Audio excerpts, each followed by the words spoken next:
Hello, everyone, and welcome. I'm your host, and this is Crazed Criminals. So, I have a story today. Some of you may be familiar with it, at least if you're from the Maryland area, but it goes far beyond Maryland. So, we're going to talk about Joe Palczynski, and the story goes long before his murderous rampage, before the fugitive of love and violence, long before the hostages on Lang Street. Joe Palczynski was actually known as a ladies' man. He had some decent looks, decent body, always had expensive cars, and he was known as the bad boy type. And he always attracted some women, usually younger than him. Here's his story.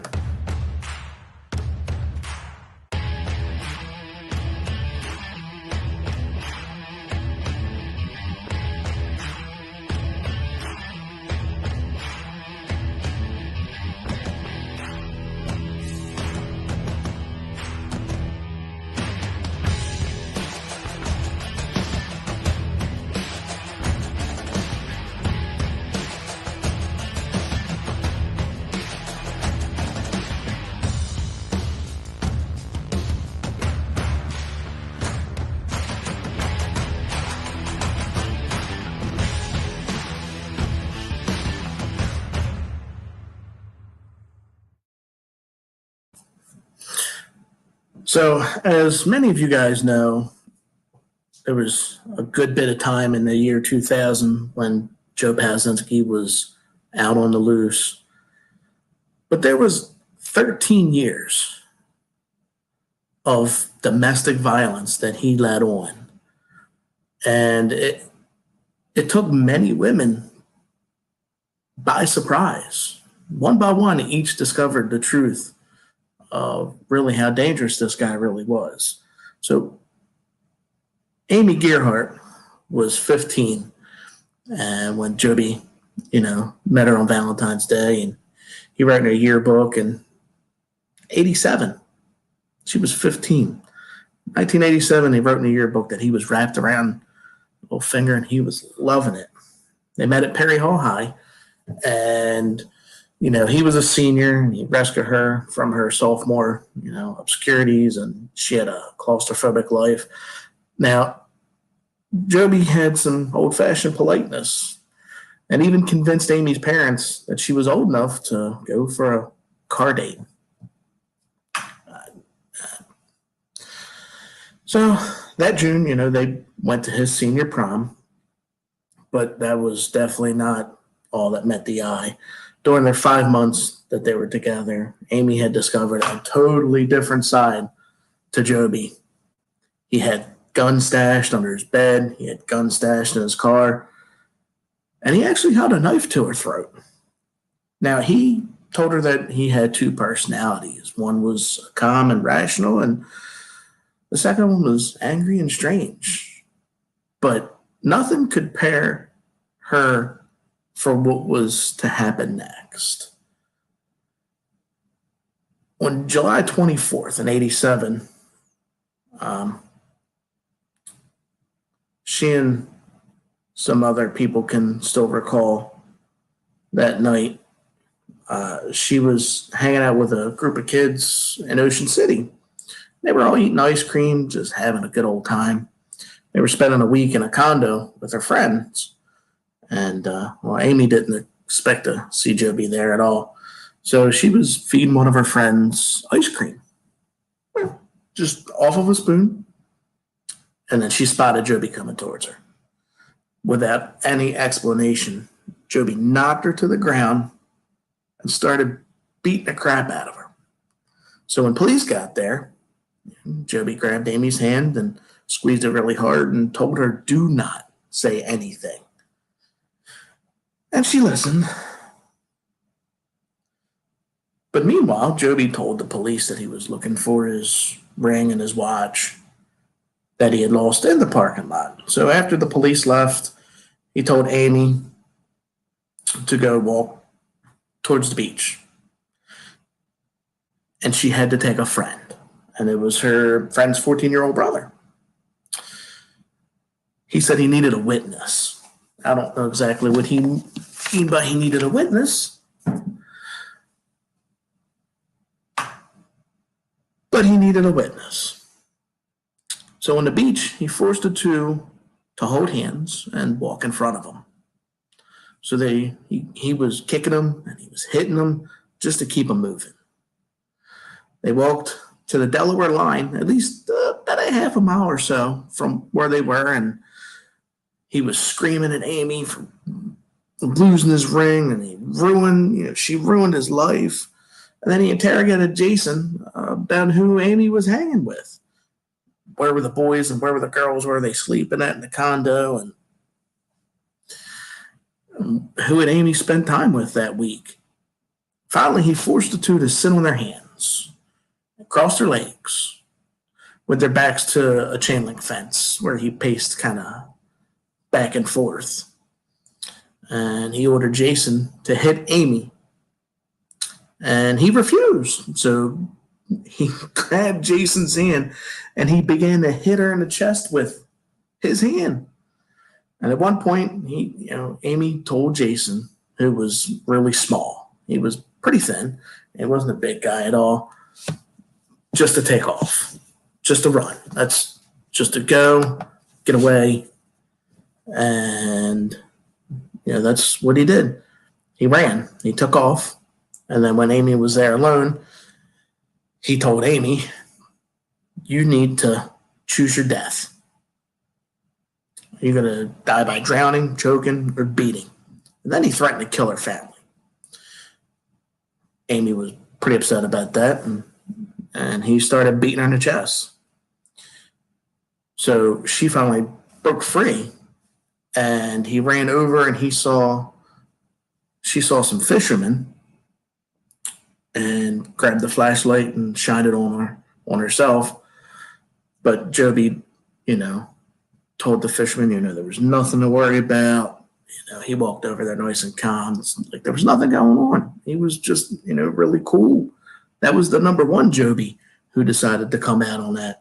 So Amy, who was in a daze, beaten and bruised, decided just, it was all right, go along with it. So they got up to the parking lot where he said he'd forgive her. And when he actually saw what he had did, he began crying and apologizing. Well, Amy went to the medical center up on 93rd Street, and she had some contusions. She had some injuries. She busted her, left eardrum, and she couldn't hear for a while after that. She had some lacerations on the cheek and, her nose. And now, although she was reluctant to press charges, her mother insisted. Said, no, you're gonna do it. You are gonna press charges. So Joby's mother called Amy's mom and tried to get her to drop the charges. She said, your son is abusive. Absolutely not, because later on he's going to end up killing somebody. So later on that year, Amy saw Joby with a 16-year-old. Her name was Kimberly. And Kimberly actually decided to go to Amy and get some advice because Joby had given her a black eye. And she wanted to know, how can I get away from this? So Amy told her, you got to get a restraining order, you got to press charges, you got to go the whole way. And then Joby went on to his next victim, which was a 17-year-old. Her name was Sharon. But like Amy, they came to know, number two Joby, who often threatened to kill them and kill their parents. You see, he thrived on fear. He wanted people to be afraid of him. Joby had a lot of friends. Most of them were younger than him. They didn't have much. Joby always had nice cars. He had a handgun. He actually played Russian roulette with it quite a few times. He just had, he just didn't care. He had an extremely violent side to him. He used to, tell his girlfriends about the things that he had did. He had said that he went to jail twice, but as time grew on, he became more afraid of jail. At one point, he had he masterminded a campaign to intimidate people from Baltimore County Detention Center. And it's just absolutely crazy. But Joe Palczynski's lawyers claimed that he had a mental illness. That's what was triggering all this. And he was treated in mental health facilities probably a dozen times or so. And his diagnosis changed. Contradictory. He was identified as hysterical, depressed, paranoid, schizophrenia, bipolar, multiple personalities. He had some crazy stuff going on. But it's a textbook description of what was going on with a chronic domestic abuser. He was manipulative, controlling, possessive, intimidating. He had a lot of violence, going on. So the court ordered him to attend a program for domestic violence, and he was expelled from that program for violent and disruptive behavior, which just absolutely baffles me. And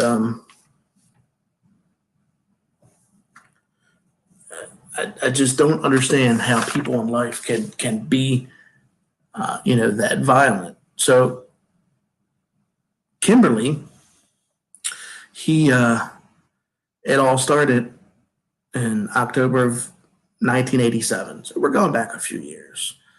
Well, Joby decided to go through her room and he found pills. He found birth control pills of hers.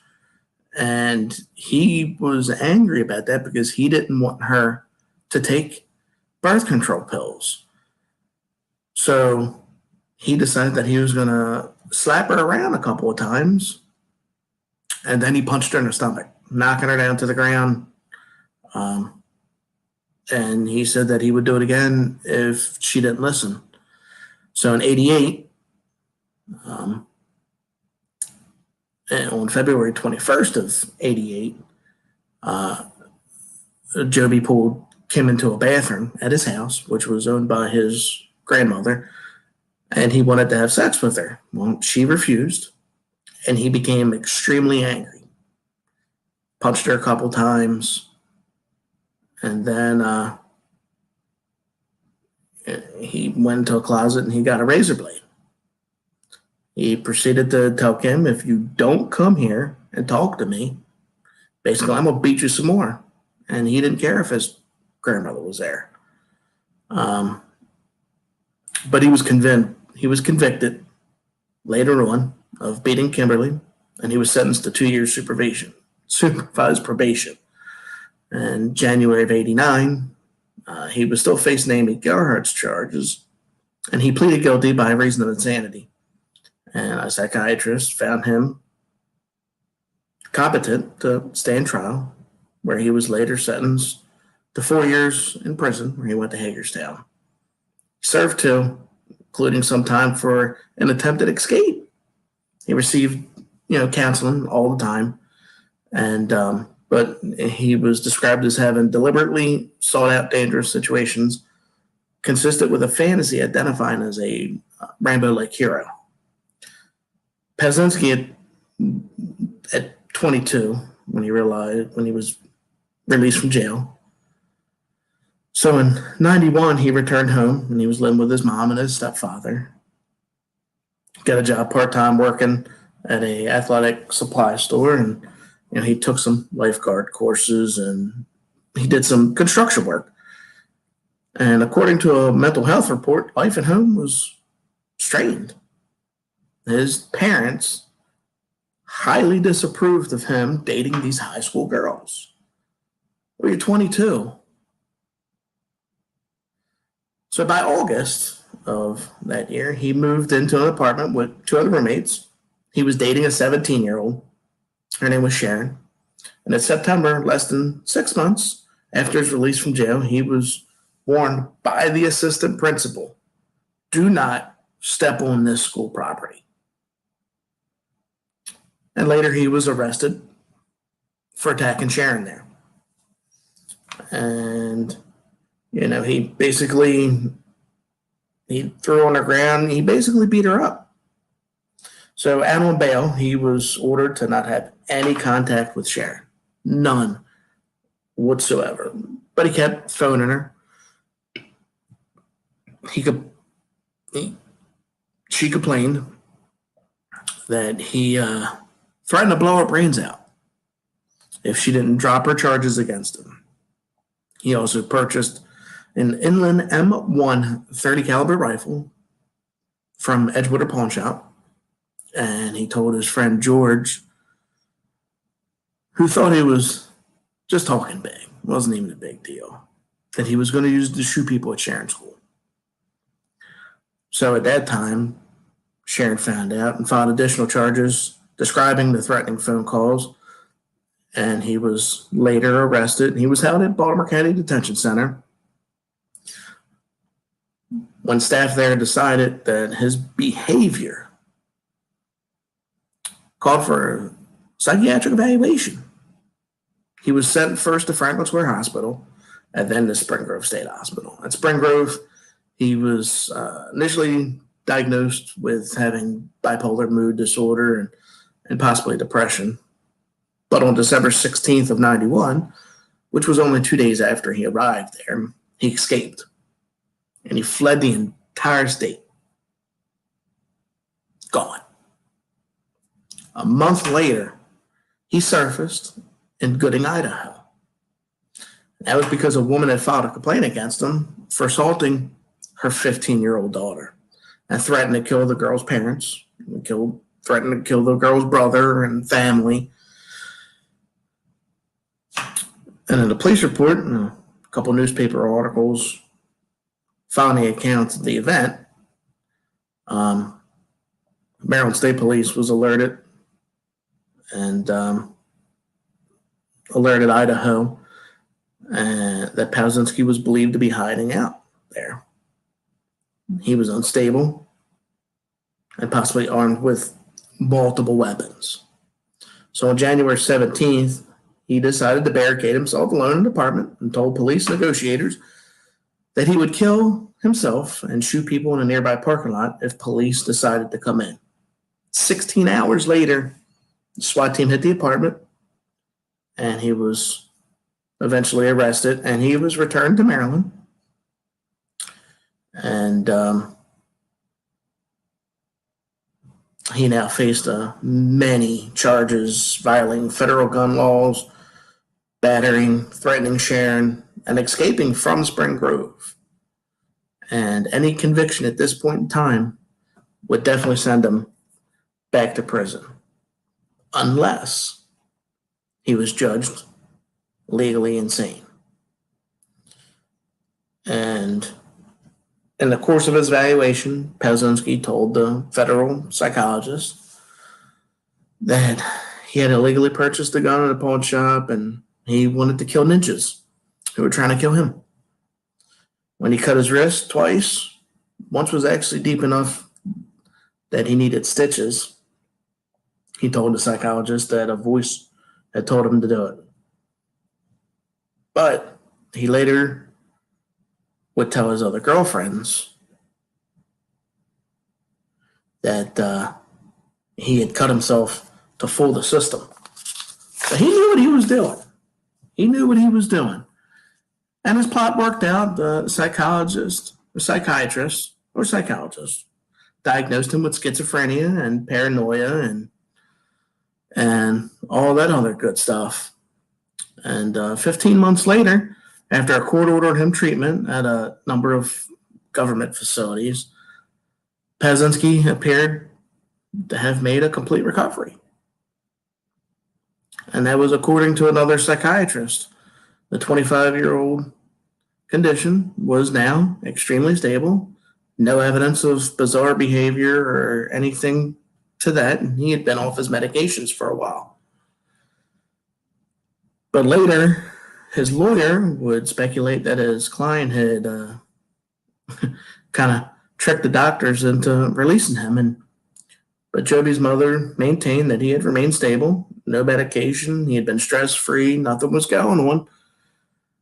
And he was brought home. He no longer faced prosecution for beating Sharon because the judge had dismissed all of that while he was institutionalized. His lawyer had argued successfully that his right to a speedy trial had been denied. So at this point, he was free to basically choose his next victim. So in the summer of 95, Gary Osborne was growing concerned about his teenage daughter. And there was something about this guy, Michelle, who was the gentleman's daughter. Joe Palczynski, he was a nice looking man. He had a fancy car. He was polite. And Gary's 17-year-old daughter had her baby. But he had 2 actual jobs. And right from the start, Gary thought the guy was definitely older than what he was saying. Because Joby would always say that he was younger than what he really was. So one day, Gary looked outside and saw Joby hiding in his bushes and looking into the house to see if Michelle was talking on the phone or smoking a cigarette, and he'd forbid him to see her. He told Michelle that you're not seeing this man. Well, one day he saw bruises on him, or bruises on her. Well, that was the straw that broke the camel's back.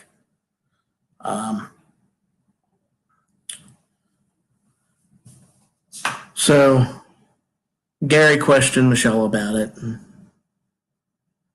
Michelle argued, and she said it wasn't him. And come to find out, Joby was 27 and not 23, like he said. There was just a bunch of stuff that was going on that didn't even make sense to the father. And she told him, don't press charges. He didn't want any trouble. But he would change his mind after Joby beat the crap out of her on Christmas night.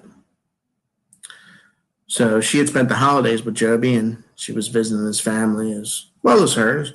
And at the end of the day, she was tired. She said she wanted to spend the night at her dad's house instead of Joby's apartment. He argued with her, and things got out of hand. So he choked her, and he slammed her head against a couple shower towels, and Michelle scratched his face. Well, when she scratched his face, there was blood on his white T-shirt. So Joby yelled at her, you got 10 minutes to get this blood out of my shirt, or he was going to give her the beating of her life. So she did everything she could to get this blood out because she was afraid that Joby was going to make good on his threat. And he did. He beat her, and he ordered her to go into the kitchen and pick up a knife.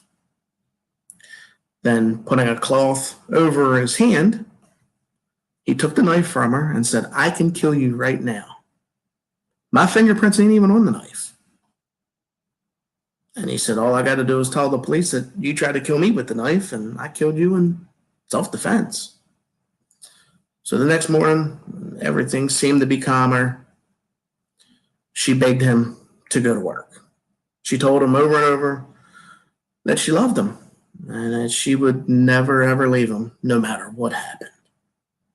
So he took her to work, and then she took a cab to her dad's house. And then they pressed charges. And then Joby's mother, again, begged them to drop the charges. Joby's mother was big in this. But Joby, on probation for his 1991 escape from Spring Grove, would undoubtedly, without a doubt, send him back to jail if he was convicted. Gary said, no, absolutely not. I'm not pressing charges, or I'm not dropping the charges, that he was pressing charges. So, awaiting trial in Baltimore County Detention Center, Joby made up a plan. He was determined to get Gary to change his mind. So he had a couple of friends who could help. And this is where the plot gets really crazy, because Joby rarely ever dated one girl at a time, and he never ever lacked female friends. So if one girl filed assault charges against him, 2 or 3 other women were already ready to testify. It just got really, really thick all the time with him. So in the fall of '95, when things with Michelle were strained, Joby struck up a decent little friendship with another teenager from Pasadena. Her name was Lisa. She was 17. She was a junior at Chesapeake High School in Pasadena. Now, he was 22, or so she thought. So Lisa's new love was whisked away to the Baltimore County Detention Center. He'd been taken there on false charges. That's what he told her. That Michelle Osborne had been cheating on him, and he explained to her that when he found out, he pushed her, but that was it. So Lisa believed him and devoted herself to keeping up his spirits. And at first, Joby called her, every other day. And then he started calling more often and more often. And then Lisa began cutting school so she could spend the entire day talking to him. She said that he was 007, she was 00, his sidekick, his partner in crime. But it wasn't long before, Lisa says, before she dropped out of school and moved in with Ramona, who was a friend of Joby's. And he was using his 300 CX while he was, in jail. And he would often drive the teenager to go see him in Baltimore County. But during those visits, Joby sometimes ridiculed Lisa about her makeup or her clothes or, really anything. And then he'd apologize, say, I'm sorry. And then he began his campaign to intimidate the Osbornes into dropping the charges. He accused his former ex-girlfriend of theft and identifying her as an adult on charging documents just to get her locked up. The attempt failed. Then he filed charges against Gary over the fight the summer before, claiming Gary had threatened to kill his whole entire family and blow up his house and blow up his cars. But Gary responded back to him, filing charges against Joby for the same incident. Shortly later on, he woke up one morning to discover that his pickup truck had been vandalized and all 4 tires were flat, and there's some extremely deep scratches that you just couldn't get out, and a bunch of sugar was poured into the gas tank.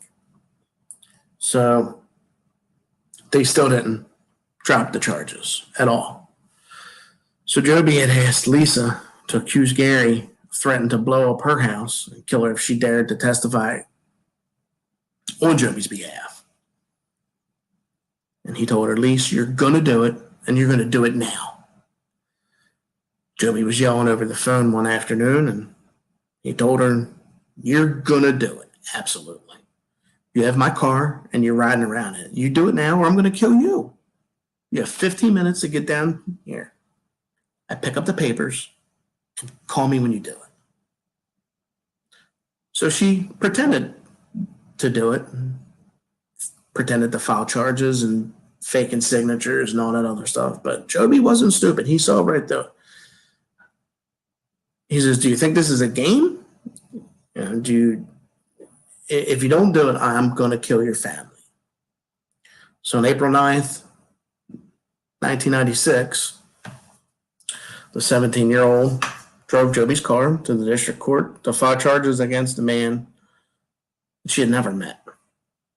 So as a minor, Anderson could not legally file charges by herself. But no one ever asked her for ID or anything like that. And Police arrested Gary Osborne on April 18th and charged him with making bomb threats and harassment, and there was a bunch of charges. So they took him to the Essex police station where he stayed until his wife could post bail. So 3 more times that month, he was arrested on similar charges filed by Ramona and Ramona's sister. And each time the neighbors saw this guy going out in handcuffs. His daughter pleaded with him over and over, just drop the charges. Joby wanted Gary bad. Lisa recalls he wanted to make Gary's life a living hell. Gary was controlling his daughter, but Joby wanted to control Michelle, and he couldn't handle it when he was out of control. When he had no control, that's when things got serious. So later on, Gary would sue both of them in court. But in the summer of '96, he had more than Joby rarely, if ever, given up. Joby never gave up. He always tried to get what he wanted. So when prosecutors decided against trying the case before a jury, there was no reliable witnesses. Joby pleaded guilty, though, to charges of battery and witness intimidation. He got a suspended sentence. The court put him on probation, ordered him to stay away from Michelle and their family. And then Gary did something pretty smart. He decided to cut around all the bushes down around the house. He didn't want any more surprises. And the first thing that they noted was a white 300ZX in the summer of '96. Now, 16-year-old Stacy, another victim of his. Have you ever noticed they're all teenagers? They're all teenagers. That's how he liked it. He liked to intimidate his victims. She was out pumping her gas at a rural farm store in boys' quarters, and he decided to pull up. And, she talked to him. She said she liked the car. She liked the wheels. And it wasn't long that Stacy went to Palczynski's house to take a look. A little deeper. She liked the rims of the car, so she wanted to buy them. So they exchanged phone numbers, but before long, he was courting Stacy around, telling her everything she wanted to hear, making her feel all grown up and like really nobody ever had. So on her 17th birthday, only 2 weeks after their first date, he showered her with a bunch of gifts, some expensive shirts from all kinds of places, JCPenney's, Hex, and but she hid that from her father, from her parents. And he took her breath away. She told her friends that Joby, who is now 27, had recently received a suspended sentence for battering. And he had told her that he was only 20, that he had some bad stuff in his background. But he said, people change, and she figured, that could be the case because she was absolutely head over heels for him. And her parents were considerably less so, no way, believing he was 20 with everything that was going on. And, they were wondering why he was following her around and making demands and wanting to know where she was, what she was doing. And they discovered that he'd been in the county jail for a while. And they said a jealous girlfriend lied and set him up. But her parents weren't buying it either. So they forbidden her to see or even talk to him. So she snuck around, though. And Joby helped. He'd pick her up in different cars so her parents wouldn't suspect anything. And, her friends, lied too. But one night, Stacy told her boyfriend that her father had found out some things about him. And he was concerned. what all he had in his pocket. He had asked, do they know about the kidnapping, the assault, the weapons? He wanted to know how her father was finding out this stuff. And of course,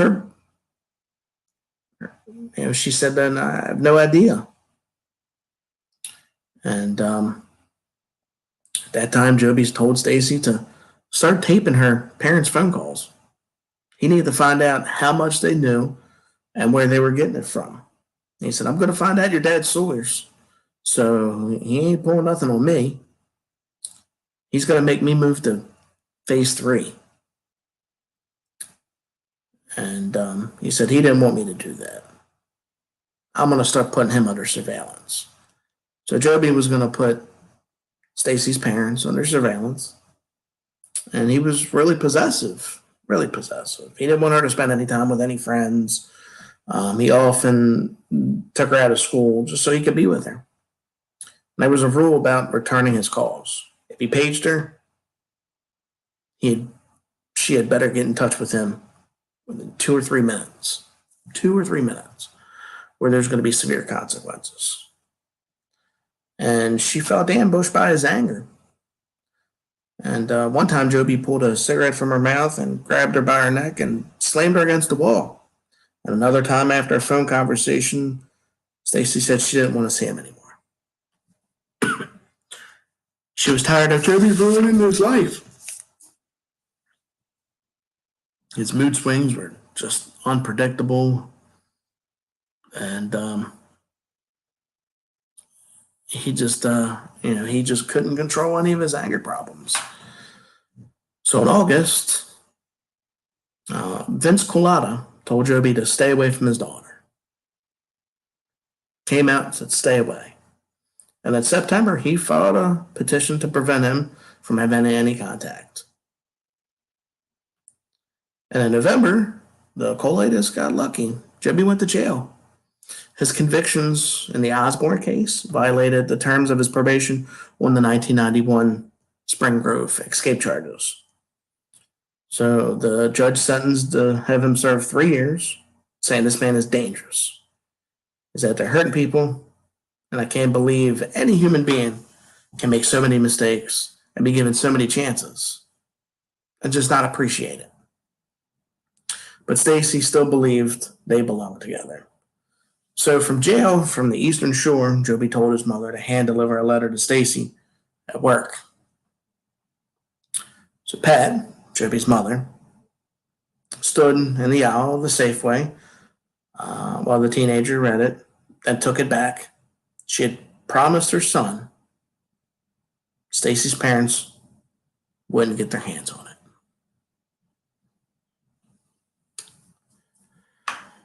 Stacy felt hopeful that everything was, going to be okay. And it just wasn't.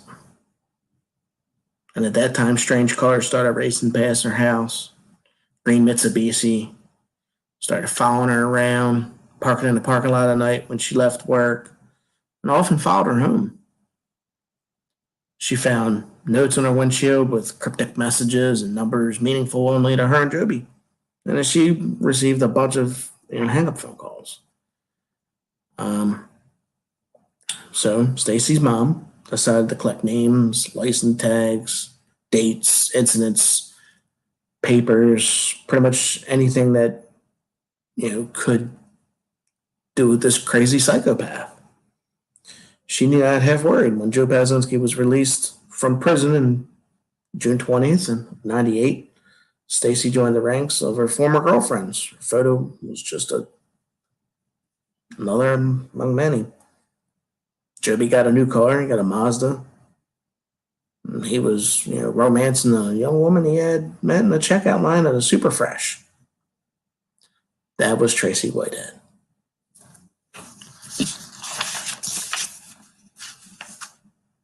Now, Joby decided to take Tracy out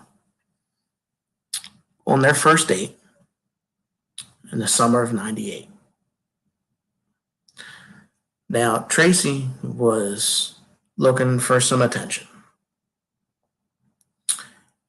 She had gotten pregnant at 15. She dropped out of school. She had, a baby, and then she got into drugs. So she was extremely vulnerable at this time. Now, Joby was tan, good looking, had a nice car, jet skis, good job. He had a lot going for him. And she knew that he had been in jail, but she certainly didn't hold it against him, not with the struggles that she had.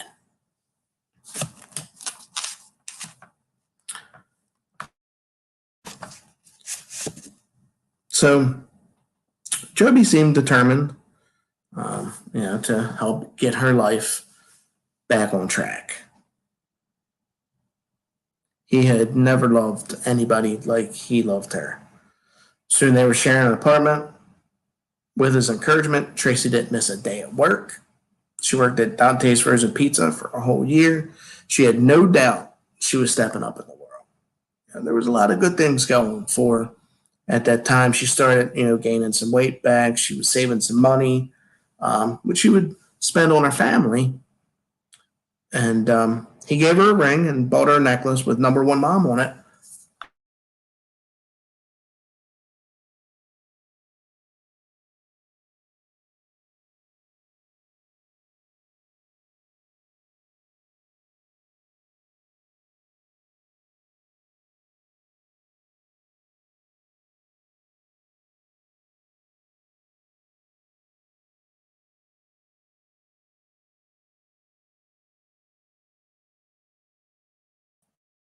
Dude.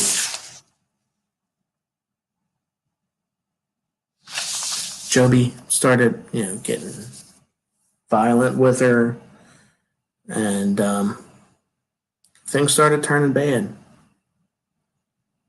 And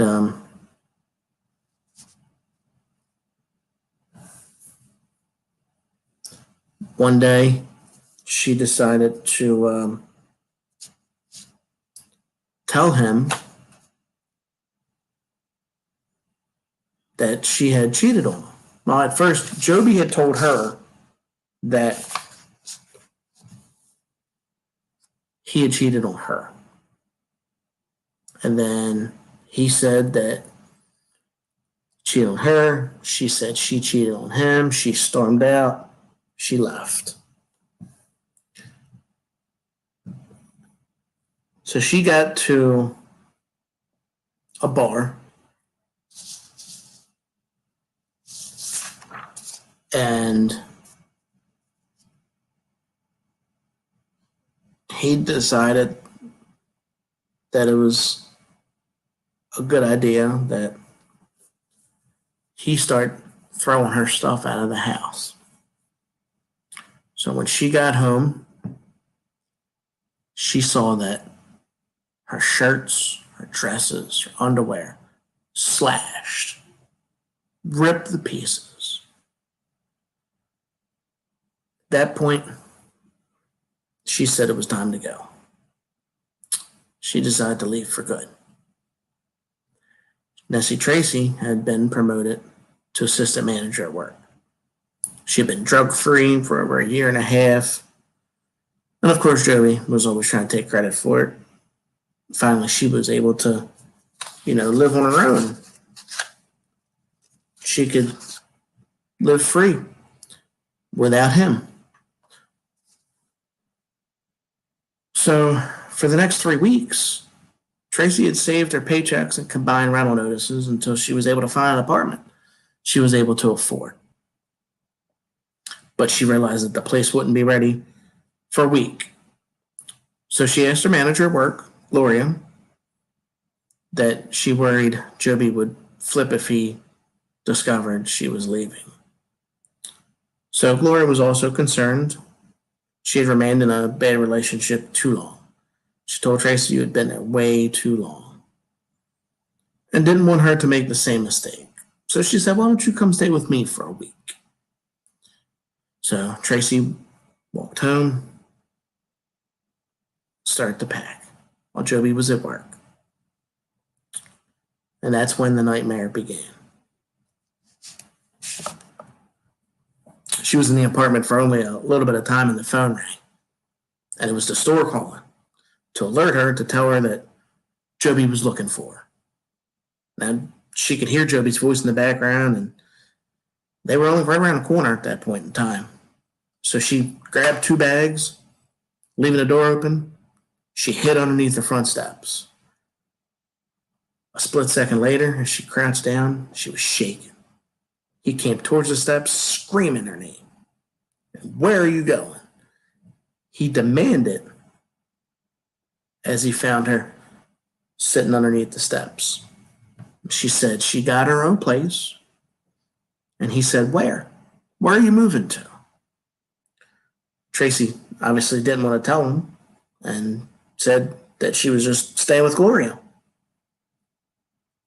So he said, "Get in the car. We'll go ask Gloria if it's true." So she rode in the back and her hand was on the door. She was preparing to jump out when the car slowed. So Joby stopped in front of his mother's house in Chase.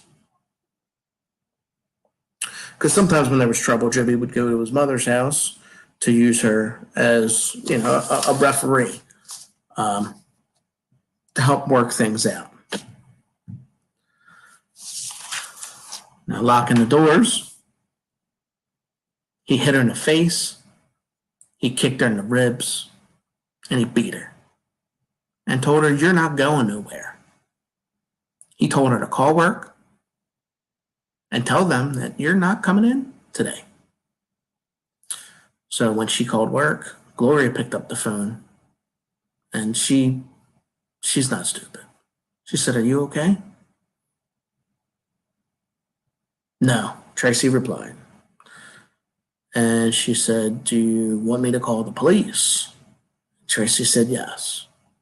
So the cops pulled up, and when the officers got there, Tracy ran outside saying that he was going to kill her. So she got in the back of the police car, and Joe's mother pulled up, and Miss Pat asked to talk to Tracy privately. Now, Joby was already on probation for beating a previous girlfriend, and new charges would violate the terms of Joby's probation and probably send him back to jail. She said, "Why don't you just forget it? I'll put you on a bus." Joby's mom told Tracy, "I'll put you on a bus, and you could go to Florida, and you could just relive your entire life. Just don't have him locked up. He's got like 10 years over his head." Tracy said no. Joby was arrested, and later on that day, he was let out on bail thanks to his mother. The mother posted a $7,500 bail, and he got out. So Miss Pat, who was desperate, told Tracy that Joby wasn't doing well, and it had taken courage for Tracy to come this far. And now Tracy is going to go even further. She refused to change her story and told his mother that she don't have no sympathy for him. Now her son, Joby, was facing some serious jail time. And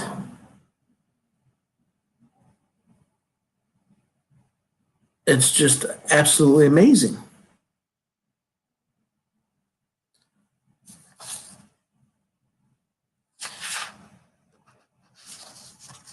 Because how many times does it take for somebody to get locked up and let out before the courts figure out what's really going on?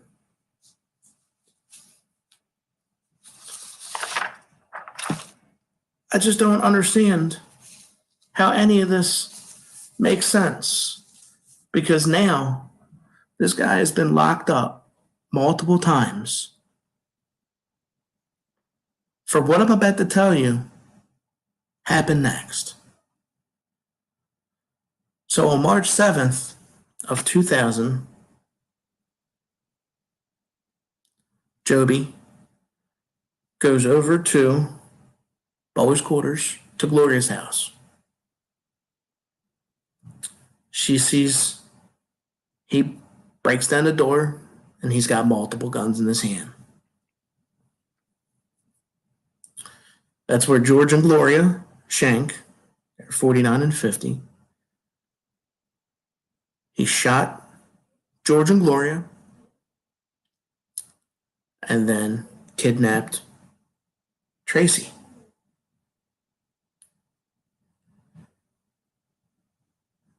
That's when they went outside and he told Tracy that if you leave, or if you try to leave,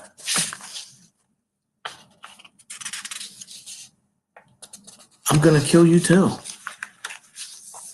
So they drug Tracy outside. And that's where David Myers tried to intervene and help. And he was murdered.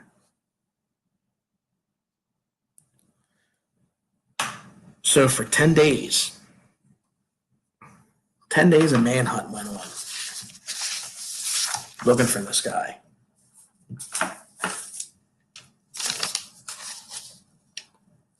And he had committed multiple felonies, multiple murders. And I just don't know how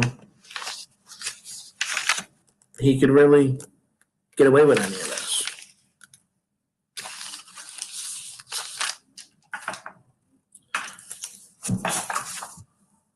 Because nowadays, things like this happen, and you go to jail. That's where you spend the rest of your time, is in jail.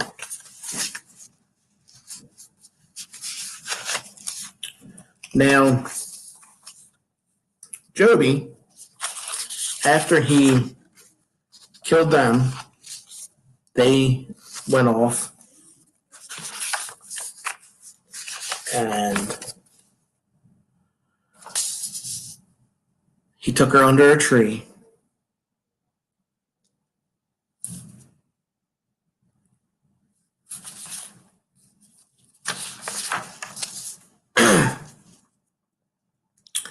And he had told her that things could have been different. And that he wanted to be with her. And Tracy just really wanted to live. Obviously, what do you do? This guy just killed 3 people. And then he attempted to get away. And that's when he killed his 4th victim, which was Jennifer McDonald, stole her car, and that's when they ended up at the Eldridge Motel. That's when Tracy decided that she was going to make her escape.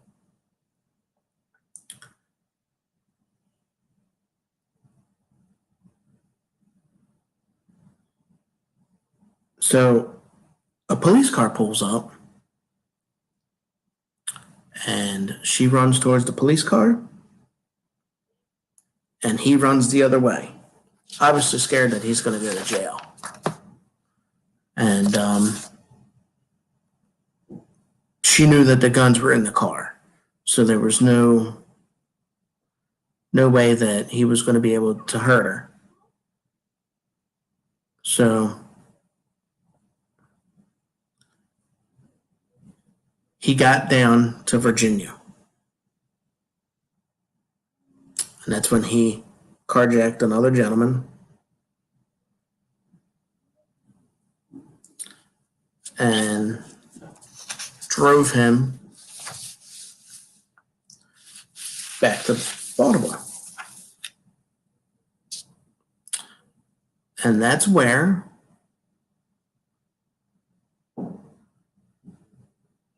he made himself in the public eye again. He showed up at Tracy Whitehead's mother's house. Now, Tracy was at the Holiday Inn under 24-hour watch. All he wanted to do was talk to her. And March 17th is when he got to Lang Street. 7520 Lang Street was the address.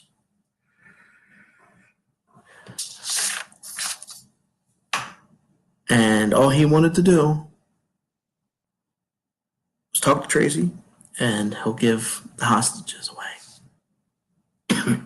He said, if you don't have her here in 25 minutes, they'll die. Now, the police weren't stupid. The police figured if we give you Tracy, you're just going to kill the hostages anyway. So they wouldn't let Joby talk to Tracy. They wouldn't let Joby talk to anybody. That whole time, he fired shots out of the house. He hit multiple police cars. He hit Wise Avenue Volunteer Fire Company's floodlight unit and busted out one of the floodlights. So during this time, they evacuated the neighborhood. And now in the house, he had Tracy Whitehead's mother, stepfather, and their kids.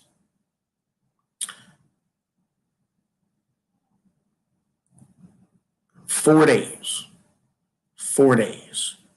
it took. And in the end, the hostages decided to plot escape. Tracy's mother spiked Palczynski's iced tea with a couple of Xanax, which is an anti-anxiety drug. So when he fell asleep,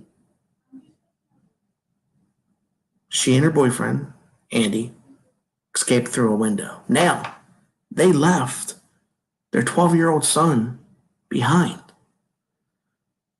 The rationale behind that was that if they woke the 12-year-old up to escape, then he may make a noise and wake Joby up. And when he saw that, he would probably kill them. And I believe they would have. I believe that they would have been killed. So they got out. SWAT went in. And Joby was shot 27 times.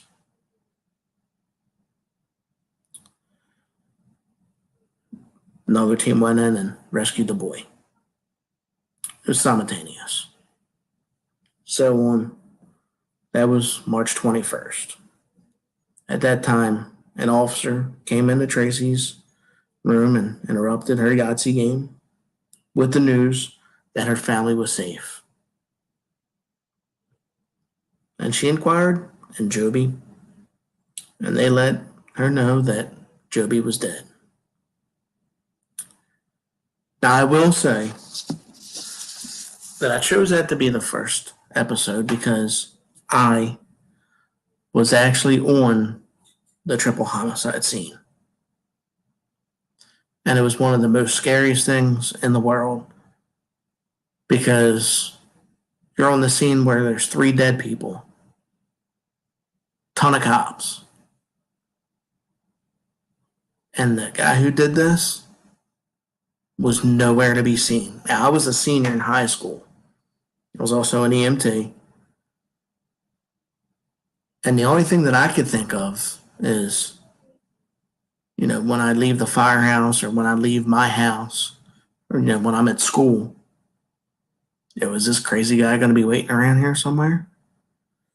You just never knew because he could be anywhere.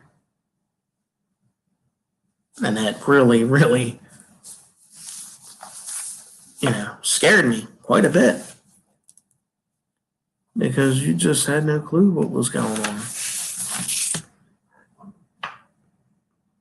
Now, my next episode, which I will release next week, is about something recent. Something about this story makes me think of Bonnie and Clyde. I'll release the trailer later. That's all the information I'm going to give you. But it's the modern day Bonnie and Clyde. So until next week, everybody stay healthy, stay happy, stay safe. I'll see you next week.